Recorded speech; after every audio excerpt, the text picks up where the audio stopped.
paz do Senhor, meu amado, bem-vindo de volta à nossa escola bíblica. Nós estamos estudando o livro do profeta Abacuque.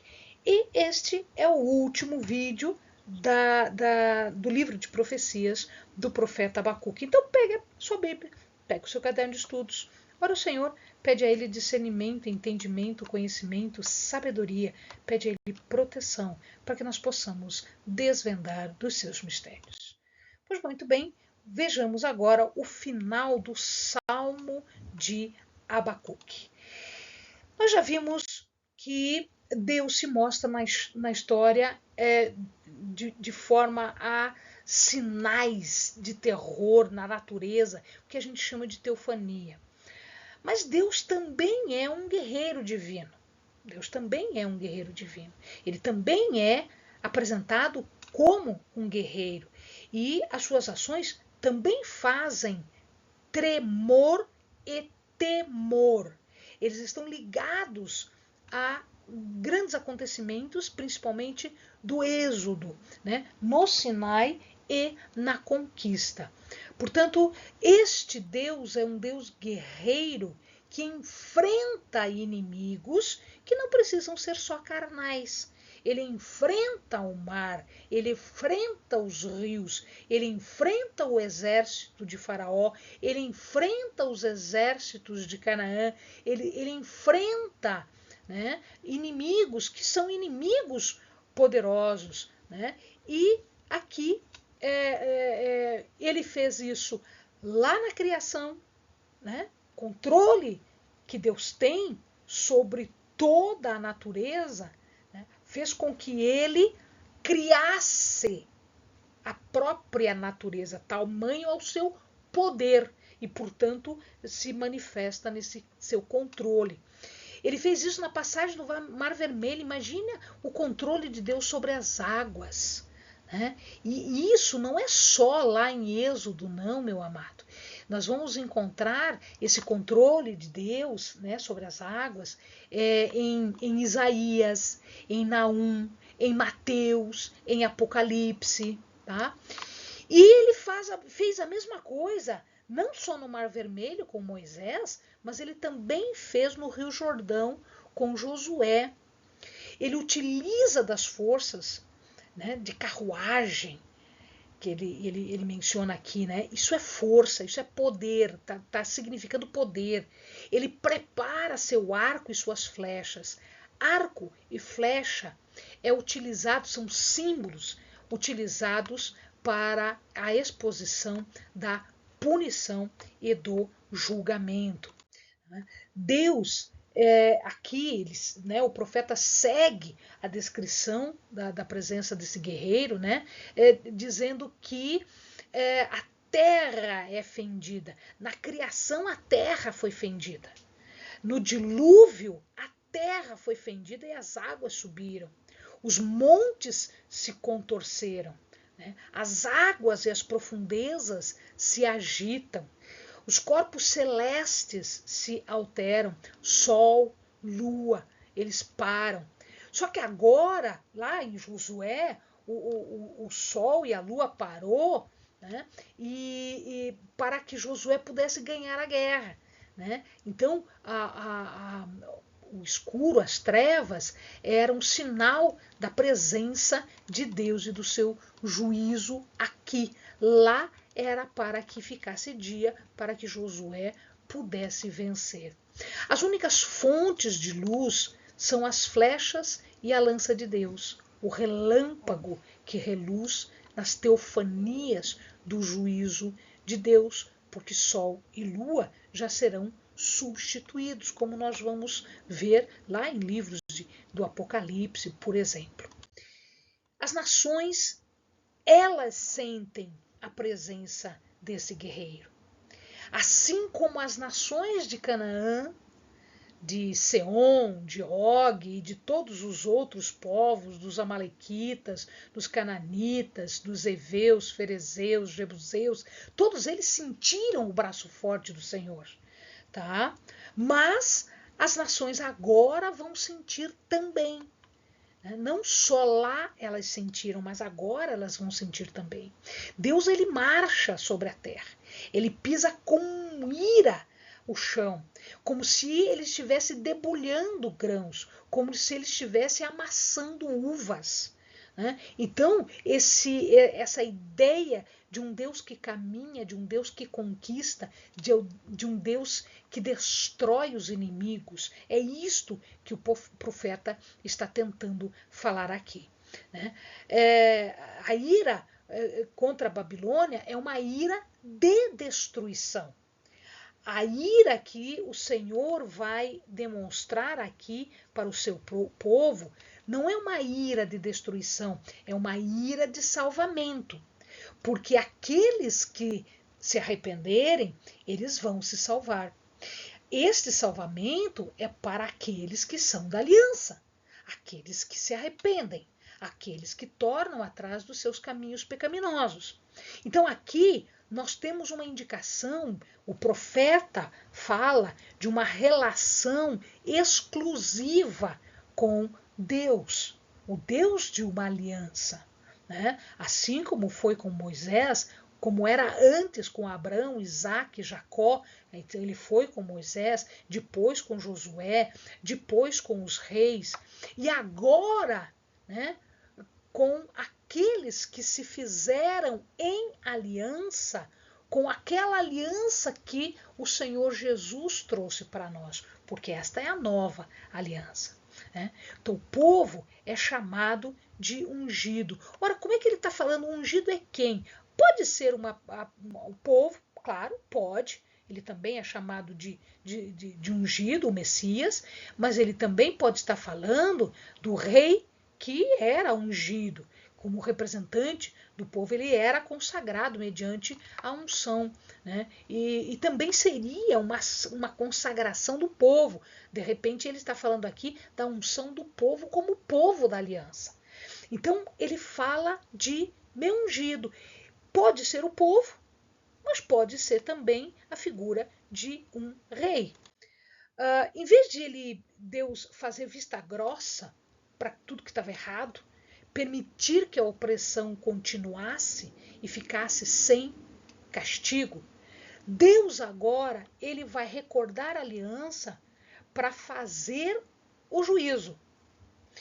Quem está em aliança comigo, quem não está. Então vai se passar pela aliança exatamente para fazer distinção entre quem está e quem não está diante de Deus em sua aliança. O propósito, portanto, aqui é apontar para uma presença de Deus, um cuidado que é a todo tempo, um cuidado que é de Deus.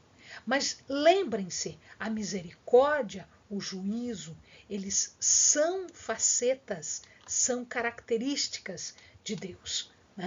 Então, ou de um lado ou do outro lado. Deus deu a resposta para Abacuque. O seu povo será salvo. Ele retoma o tema da conquista militar da Babilônia e ele faz alusão ao cabeça. A cabeça aqui é o rei da Babilônia, era o governante. Ele seria golpeado, ele seria completamente derrotado. E ele faz um contraste entre, ele acabou de falar de uma cabeça ungida e agora ele fala de uma cabeça golpeada. Então, este é o tratamento do Senhor. Aqueles que o juízo, aqueles que a misericórdia. Então, se dá juízo ou se dá misericórdia, dependendo da pessoa, do merecimento dela, do comportamento dela. O inimigo de Deus, ele estava esperando vitória. Ele estava tentando se ocultar, devorar tudo, fazer da vítima a próxima fonte de riqueza. Mas aqui Deus inverte os papéis. Ele não triunfará. A Babilônia será derrotada. Ele será derrotado e totalmente desnudado, ou seja, ele vai ser desvestido, vai ser retirado tudo dele. Ele vai ser descoberto da cabeça aos pés. isso significa que o inimigo vai ser humilhado.